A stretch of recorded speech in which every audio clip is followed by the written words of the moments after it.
let's go to the team that I think honestly kind of holds the keys to this trade deadline. If they decide to make this shift into maybe not necessarily like full scale Wembanyama sweepstakes, but potentially selling some players that have upcoming decisions contractually. That's the Toronto Raptors. The Toronto Raptors currently are sitting at 17-23. They are only 2.5 games out of the 5th worst team in the league.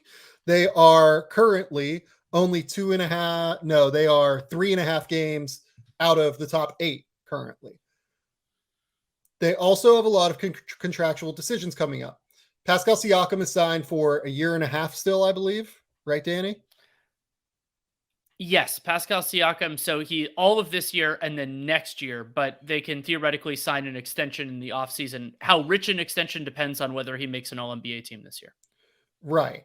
Fred VanVleet has a player option for next year, right around $20 to $21 million. Yes, and I expect him to opt out even if the annual value is similar, just to secure a long-term contract. You see that a lot. VanVleet, Siakam, for both of them, this is their age 28 season. Yeah, Fred VanVleet not having the best season of his career, shooting 38% from the field, 33% from three. He is still averaging 19 and 6. He is still seen as a hard-nosed defender who gets around screens at a high level, really, really fights, and really is a high-level competitive player that would be valuable to a winning team as a lead guard next to maybe a superstar, such as Pascal Siakam, or maybe some other places, but would be very valuable on the trade market if he hit the trade market, and frankly should hit free agency this offseason. There's just no... I've seen some consternation about the fact that there was a report he turned down $114 million. He 100% should turn down that deal, right? Like there's just no reason to take that, in my opinion.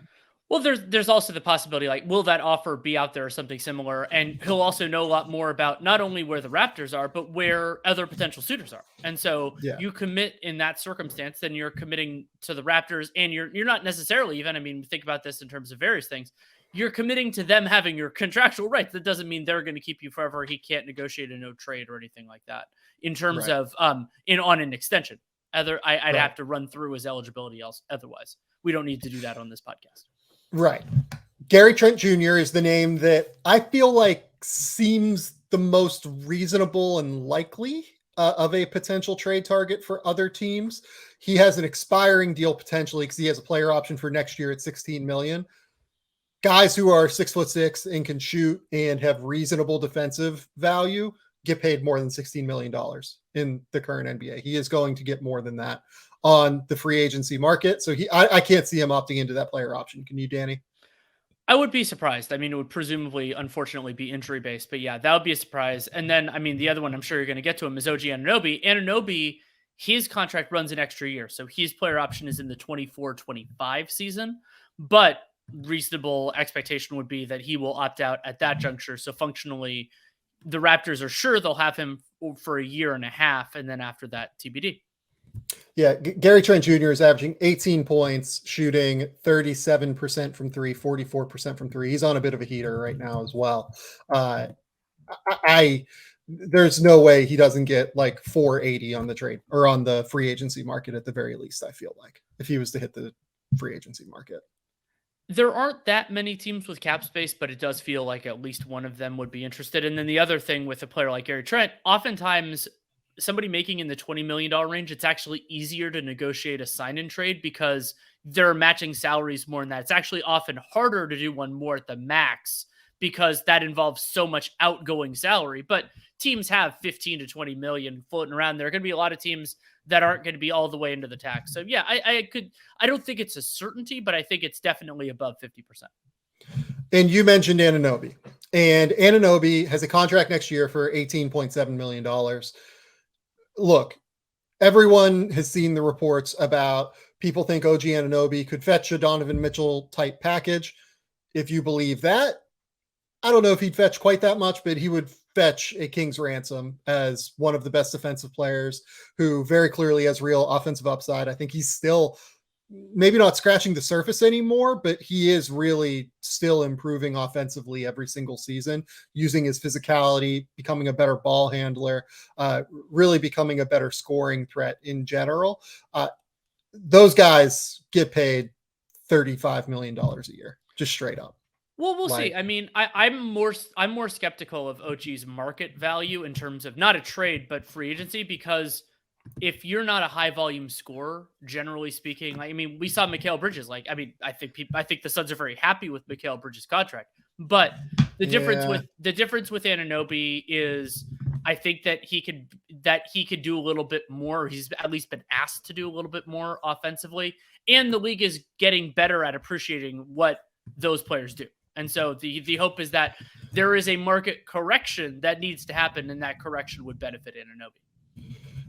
So with the way that the salary cap is rising and the way that Anunoby, like you said, does more than Mikal Bridges, just straight up. Also, Mikal signed an extension off of a rookie deal as opposed to OG Anunoby, who will be hitting unrestricted free agency. Exactly. I can't see a world where he doesn't crack $30 million a year, just straight up. Like he's going to be pretty close to a 20-point per game scorer that is a top 5 perimeter defender in the league, right? Well, and Sam, that gets into a point that I actually think detracts and why I disagree a little bit with the Donovan Mitchell package framing. And of course, Masai Ujiri can ask for whatever he wants, is because if that's what OG Anunoby is going to get, then an extension framework is likely insufficient, because the league's extension rules are still broken. You can't get that much of a raise unless you qualify as a designated veteran, and OG Anunoby unlikely to do so. So that means it's harder to negotiate an extension for him. And that means we're kind of more in like 2015-16 land, where you hope to bring him back if you're acquiring him by a trade, but you don't have certainty. And so I actually think that tamps down Anunoby's trade value at least a little bit, because you have to deal with the risk of, well, he's going to have to resign. And no matter how certain you feel, I mean, you could go back to Dwight Howard at a couple of moments in time. Like, there's nothing certain in the NBA. That's part of why we love it so much. Yeah, and that's exactly why I wanted to dive into kind of why I think Anunoby's market is just much higher than what his number is next season. There just is not an extension number on the table, I think, for him. It is kind of similar to other situations that we see currently around the league. Like Kyle Kuzma, I think, is probably not really on the table for an extension. He's going to get more from someone this offseason, in my opinion, even if it's via sign and trade. The other part of this is that teams are getting better at making the salary cap a bit more of a fungible notion with sign and trades, as opposed to just certainly needing salary cap space to sign guys. So if you want to make machinations, there are more intelligent cap people that work across the league now that are able to work within the frameworks of the CBA to get guys paid and bring them to different organizations potentially if they hit unrestricted free agency. So that sets the table for what is essentially, in my opinion, the most important month realistically of the post Kawhi Raptors little run here. Like you maybe make a case that the most important month was June 2021 when they drafted Scottie Barnes. Like if you believe in Scottie Barnes as like a top 10 future NBA player, sure. Right. Like I buy that as a case, but in terms of their future planning, because they have all of these decisions that will be coming to a head in the next 18 months, this is kind of the time where they could cash in most if they want to make a substantial roster change to rebuild around Scottie Barnes, if they do really see him as the one untouchable player on this roster. And I talked about Scottie on the last podcast. You can get my takes on that later on. Ultimately, I think that is what their decision is. How do we build around Scottie Barnes? Do we want to continue down the road with guys like Pascal Siakam, Fred VanVleet, OG Anunoby, Gary Trent, and move forward that way? How do you feel about that, Danny? Because I think I've kind of talked about this on the podcast previously, and I'll get into it after, but where are you at on this Raptors core, and how are you kind of envisioning what they will do versus what you think they should do?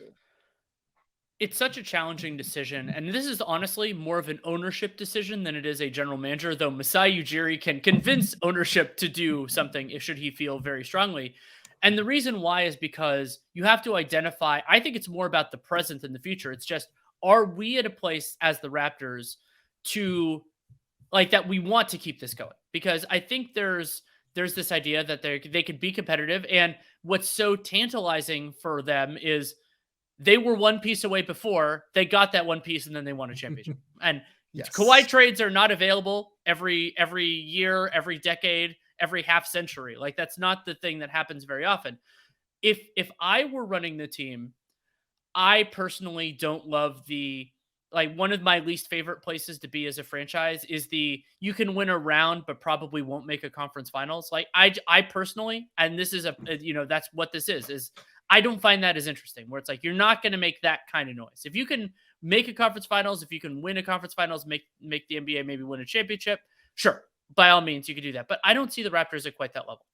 And so if I were running it, I would be willing to walk away. However, we have consistently seen organizations be more enthusiastic about being in that place. If you want to go back, I mean, I know that the Wolves and the Hawks wanted more than that when they acquired DeJounte Murray and Rudy Gobert, but it's hard to get in the conference finals mix. We'll see where they end up. So that's a bitter pill to swallow for the Raptors. And a part of what makes it so much more compelling is that the distinction between those two paths is so different because they have a large volume of good players, and those players would net some real assets. So that's why, to me, selling off is more palatable for them than a team like the Chicago Bulls because A, they own their own draft pick, and B, like if they trade a lot of these guys, if they trade Anunoby, and even if they keep Siakam, Anunoby, Van Vliet, potentially Gary Trent Jr., and some of these other things, they're getting a fair amount of resources. Like that's the way this is going to work. And so that's what I would do. I'm more skeptical that they will because fundamentally, not only an organization, but especially the people who brought those players in are going to typically be more optimistic. And so they're going to say, we know these guys, like this group with some changes won a championship in 2019. We think they can get there again. We have a coach that we really like. And so I'm more skeptical that the Raptors are going to get there, even though I think that would be the right path to take. It's so hard. It's so hard with the Raptors because I love the idea of I think there are a lot of different ways you can build a team, right? And one way is clearing it all out so that you can find the number one option. And then once you find the number one option, like Dallas did, you build around that guy, right? There's also the Raptors model from 2019, where they built the infrastructure of the 2, 3, 4, 5 guys, and then went out and acquired the number one option in Kawhi Leonard. It always has felt like to me that is what the structure of this Raptors, not rebuild, but this era of Raptors basketball should be. They should be trying to tread water while competing and trying to go out and acquire a star using one of their great assets, OG Anunoby, Pascal Siakam, Scotty Barnes, etc. The problem for them in this circumstance is that it feels like the superstar market across the NBA in terms of trade potential outcomes has dried up. Yes. And there aren't many actually available. And the ones that, you could maybe make a case could be available, like, Zach LaVine, DeMar DeRozan, etc. I don't know that they really move the needle enough for Toronto. The guy that I thought could have moved the needle substantially for them this past summer was Kevin Durant. I thought that if you essentially put Kevin Durant with Pascal Siakam, Fred VanVleet, OG Anunoby, that is Gary Trent, or maybe not Gary Trent. Maybe you need to move Trent potentially with Barnes to make a move that makes sense cap wise. But I always thought that that is the kind of core that can compete for a title, right? You have Durant as the centerpiece. You have the 2, 3, 4 options already in place. You build around that in terms of the bench, and then you go. Doesn't seem like Kevin Durant's going to get moved maybe until the offseason, but who knows? I don't know that it's fair to really speculate on Kevin Durant trades at this point. Bradley Beal, I don't know if he moves the needle quite enough for them, given what they'd have to move for Bradley Beal in the offseason. It's a question of time is running out for the Raptors. Do they think that a star is going to come available in the next 12 months that allows them to make a shakeup trade involving some of their high-end assets, acquire that star, and then move forward into the future? If not, I do think they should probably move some guys here. I would probably keep OG Anunoby. I would probably keep Pascal Siakam. I would keep, it doesn't seem like Scotty Barnes is on the table to move at all, so I would certainly keep him. I would really look into potentially moving Fred VanVleet and Gary Trent, because those are two guys that are on expiring deals. And if this season continues to go poorly for Toronto, what is the incentive for them to return outside of 8% raises versus 5% raises, according to the CBA? Not totally sure. Well, so, and as the Raptors, are you willing to commit to that quartet, quintet, sextet, however we're going to define terms here, being the foundation of your team for the next 4 or 5 years? Like that, because right. that group is going to get expensive, especially if you're intending to retain Pascal Siakam. Eventually, Scotty Barnes will have a new contract. Now, I want to add one more thing in. It's a great point that you brought up in terms of that superstar trade, but this came up. One of my grand questions I would love to know the answer to is what offer the Nets would have accepted from the Raptors for KD, presuming that the Raptors turn it down. Are the Raptors actually willing to give up what that would take? Because it's not just, is a star available? It's, would you make the best offer, and are you willing to make that offer? And that's another reason why I would downshift as the Raptors, is because we know the asking price is going to be astronomical, and we know, and we don't even know if or when that player is going to become available. And so the Raptors offer is fundamentally different. They don't have much in the way of blue chip draft assets. They have good young players on their team. They have good veteran players on their team. So is that what Team X is looking for player X? It's hard to know. Yeah.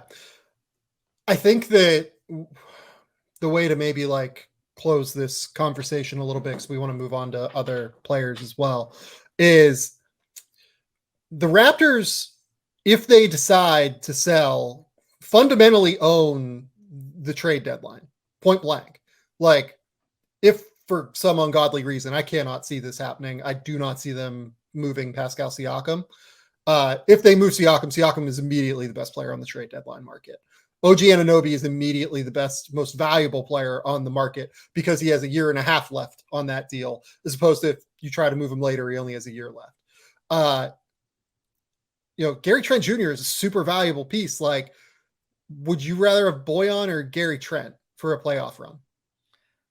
For this year, I think I'd probably rather have Bojan, just because we've seen him fit in a team context a little bit more cohesively recently. But if you're factoring in the idea of re-signing and the idea of what they could be 2-3 years from now, so for some teams, I would rather have Gary Trent. I think Bojan's probably a little bit more valuable because he has that extra extension year from the extension that he signed earlier this year. Plus, he has the $2 million guaranteed year after that acts as a really interesting potential trade incentive moving forward for your planning. But I think that like there's an interesting case to be made in terms of like Gary Trent's a really valuable piece on the market. And then Fred VanVleet, if he comes available, like, can you think of like the Lakers? Like, the Lakers should try and go get Fred VanVleet if they can. He makes a lot of sense for them. That's what makes Fred VanVleet so fascinating, is even though he's had a down year, he's such an easy, good fit with a lot of really good teams that you're cultivating a market in terms of potential trade suitors that might not be asset rich. Some of them are, but that would have a big desire, and that there isn't really another comparable player, at least as we're kind of seeing things go. You can interpret that as being an idea of why Fred VanVleet could be useful as a free agent, even though he'll be in his late 20s at that juncture. But also that's why he's interesting in a trade. And theoretically, if you're acquiring a Fred VanVleet in a trade, presumably if you're acquiring Gary Trent Jr., you're doing so with, let's call it, a loose understanding of what it would take to re-sign them after this year. Yeah, I think that's right. The last thing I want to finish on with the Raptors is there a case for them to be a buyer? Sure. I mean, if but the problem is the players that they should be buying on just probably aren't available. Like you brought up the idea of a number one. Like I don't think a number one is changing teams this trade deadline. No. So Yeah. do you make the phone calls, do the legwork? Yes, absolutely. And if you could and you're weighing all these different, you're weighing all these different doors at the same time. But so you listen, you try to make that happen. I don't think it would. If you're the name that a lot of Raptors fans I think have brought up is Jakob Poeltl. The one that's actually a little bit more interesting to me is Nikola Vucevic as a potentially expiring center that you can give a test trial to, while also actually having a really interesting defensive infrastructure around him with a guy like OG Anunoby, with Pascal Siakam. Theoretically, Scotty Barnes has length, even though I think he struggled a bit defensively this season. I wonder if that kind of infrastructure would allow you to bring the most out of Vucevic's skill level and shot creation ability, which is something they need in the half court from the center position. Also, it would just be an enormous upgrade at the center position from the production they're getting now. I honestly wonder if they're getting, they're getting replacement level value from the center position, let's say right now. Because Christian Koloko is struggling. They don't have a ton of depth there necessarily, or Koloko's at least struggling offensively. If you get Vucevic, that is a substantial immediate upgrade at the center position that is probably commensurate with as valuable a thing someone could do on the market this year. The Raptors upgrading one of the worst positions in the NBA currently, their center position, for someone that is a very high level offensive player at the very least. It's a reasonable concept, and I think that the question is going to be, I wouldn't sacrifice a ton of resources to make it happen, because Vooch as a playoff player has not exactly been the most, and yes, you have the framework defensively to make it work, but does he make them good enough offensively that it really changes things? And also, how many wins does that add? Where does that put them seating wise? But if the Bulls are just looking to change direction and you can do it without giving up a ton, you have to match salary, but beyond that, resources, then you can kick those tires, of course. Yeah, I wonder if, something like a very heavily protected first round pick or something. If you could do a top 20 protected first round pick that probably does not transfer, and then it's 3 second round picks or something like that for Vucevic. That could be an interesting concept to me for them that could actually genuinely upgrade their roster if they want to. I think that ultimately, at the end of the day, if they want to play the game out where they want to try and see what's available this summer and see what is going to be coming available on the superstar trade market, and they want to extend this period out, I would try and actually do something to help the team now, because then it makes it more likely that you can retain Gary Trent and Fred VanVleet, which is valuable if you're going to continue to play that game. Sure. If you're not going to do that, then I think you should try and sell. It's just a weird concept. But the Raptors are the most important team at the trade deadline by far this year, because they can realistically own the deadline with how many assets they have.